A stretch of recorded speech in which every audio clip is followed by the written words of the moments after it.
आइए ईश्वर के चरणों में सावरी धोबिन के प्रेम भरे आंसू की यह पौराणिक कथा सुनते हैं। सावरी जात की धोबिन थी। उसका पति हमेशा बीमार था। पति की देखभाल, बच्चों का पालन पोषण और धोबन होने के कारण उसको कपड़े धोने का काम भी करना पड़ता था। अत्यधिक काम होने के कारण सावरी के पास शरीर के नाम पर हड्डियों का ढांचा ही था, लेकिन सावरी बहुत हिम्मत वाली और सदा प्रसन्न रहने वाली बड़ी खुशमिजाज स्वभाव वाली औरत थी। अत्यंत गरीब पति की देखभाल, बच्चों का ध्यान, घर का सारा काम वह हंसते हंसते करती। किसी को उससे शिकायत नहीं थी। गांव में भी वह सबकी प्यारी थी। अगर किसी की मदद की जरूरत होती तो वह झट से उसकी मदद कर देती। बच्चों और पति के उठने से पहले ही सावरी सुबह सुबह ही जाकर नदी से सारे कपड़े धो ले आया करती। एक दिन सावरी को कपड़े धोने में थोड़ा विलंब हो गया। तब तक गांव की सारी औरतें अब धीरे धीरे वहां आने लगी।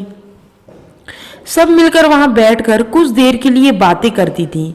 आज उन्होंने सावरी को वहां देखा तो उन्होंने उसको भी बिठा लिया और कहा कि कभी हमारे पास भी बैठ जाया करो।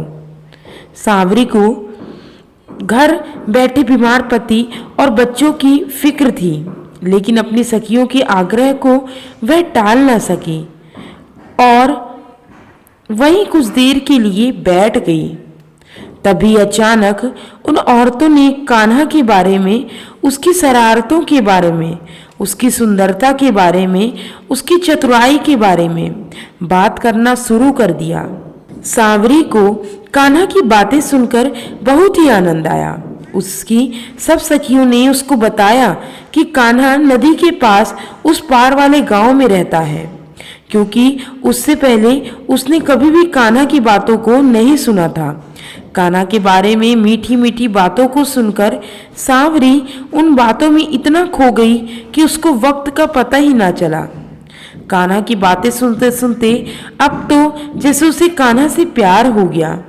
अब तो वह हर रोज कान्हा की बातें सुनने के लिए वह वहां नदी के किनारे बैठी रहती। यहाँ नदी पर सखियों की बातें सुनकर फिर घर जाकर उन बातों को सोचती रहती। धीरे धीरे कान्हा की छवि उसके हृदय में ऐसे घर कर गई कि अब तो हर समय कान्हा की याद ही उसका जीवन बन गई। धीरे धीरे कान्हा की बातों को सोचकर सुने बिना उसको तो अब सांस भी नहीं आती थी। हमेशा उसकी आंखों के सामने कान्हा की ही छवि रहती थी। अब सावरी जब भी नदी में कपड़े धोने जाती तो कान्हा की याद में अपने आप ही उसके आंसू बहने लगते। गरीब होने के कारण उसकी साड़ी का पल्लू इतना छोटा था कि वह उस पल्लू से अपने आंसू भी न पहुंच पाती और उसके सारे आंसू नदी में गिरते रहते।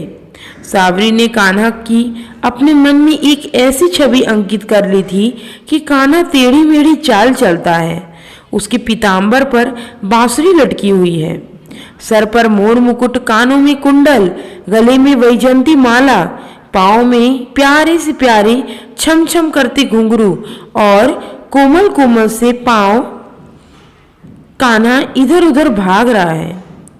इसी को याद करते करते सावरी तड़पती और उसकी आंखों में झरझर आंसू बहने लगते।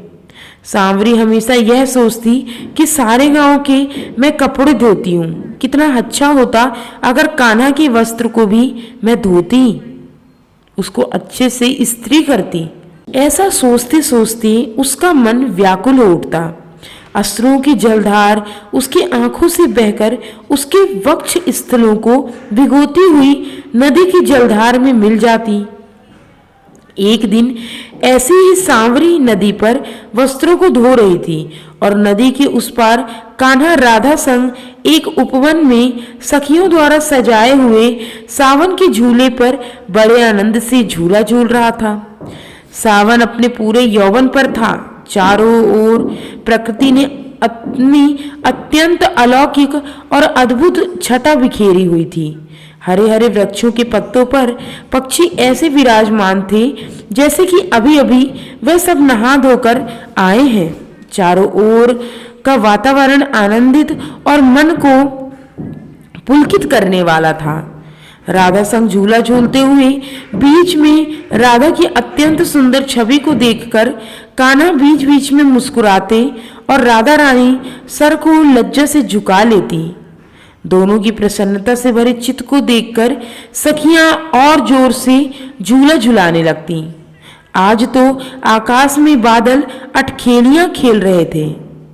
कभी तो अचानक श्याम सुंदर की तरह काले बादल आ जाते हैं और कभी कभी गोरी राधा की तरह आसमान बिल्कुल साफ हो जाते हैं। ऐसे ही बादलों की आंख मिचौली चल रही थी। तभी अचानक से ऐसी बदली आई कि कान्हा एकदम से झूले से उठकर उपवन के बीच में जाकर खड़े हो गए। राधा ने कान्हा के पल्लू को एकदम से खींचकर कहा, हे श्याम सुंदर, थोड़ी देर और झूला झूलो। लेकिन कान्हा तो किसी और ही सोच में डूबा हुआ था। तभी अचानक से उस बदली ने बरखा करना शुरू कर दी और कान्हा उस बरखा में आंखें बंद करके भीगने लगे। तब राधा ने भी कान्हा संग उस बारिश का आनंद लेना चाहा तो कान्हा ने हाथ के इशारे से राधा को झूले पर बैठने के लिए कहा। राधा रानी असमंजस में पड़ गई और एकदम से हैरान हो गई। आज कान्हा अकेले ही बारिश का आनंद क्यों ले रहे हैं? कान्हा बारिश के पानी से पूरी तरह से भीग चुका था और अचानक से बारिश बंद हो गई। राधा झूला से उठकर जब कान्हा के पास आई और उसने कान्हा को छुआ और उसकी आंखों में देखा तो कान्हा एकदम से तप रहा था और उसकी आंखें एकदम से लाल हुई थी। जब राधा रानी ने आश्चर्य से कान्हा की तरफ देखा तो कान्हा ने राधा को कंधे से पकड़ते हुए कहा, प्रिय, कुछ देर के लिए हुई ये जो बारिश थी, ये बारिश न होकर ये सांवरी के वो आंसू थे जो हर रोज मुझे याद करके मुझसे मिलने की तड़प में मेरे विरह में से उसकी आंखों से झरझर बहकर नदी की जलधारा में मिल जाया करते थे। और आज ये बदली उन आंसुओं को खींच लाई और सांवरी की बरसों से अधूरी इच्छा को पूर्ण किया कि सांवरी कैसे हर पल सोचती और तड़पती थी कि वह भी मेरे वस्त्रों को धोए। और देखो प्रिय, कैसा आज उसके गरम गरम आंसुओं में भीगकर मेरे सारे वस्त्र धुल गए। मेरा शरीर सांवरी के गरम आंसुओं से भीगकर तभी तप रहा है। आज सांवरी की इच्छा पूरी हो गई। आज सांवरी के प्रेम के आंसुओं में उसका सांवरा भीगकर अत्यंत आनंदित हो रहा है। किशोरी जो सांवरी के प्रेम भाव और कान्हा के भक्तों के प्रति भाव को देखकर कान्हा की ओर एकटक देखती हुई मंद मंद मुस्कुरा उठी और सोचने लगी, भगत के वश में है भगवान। पाना है यदि प्रभु को तो प्यार से मिलेगा। प्रेम अश्रुओं में नहाता जलधार में मिलेगा। बोलो भगत वत्सल भगवान की जय हो।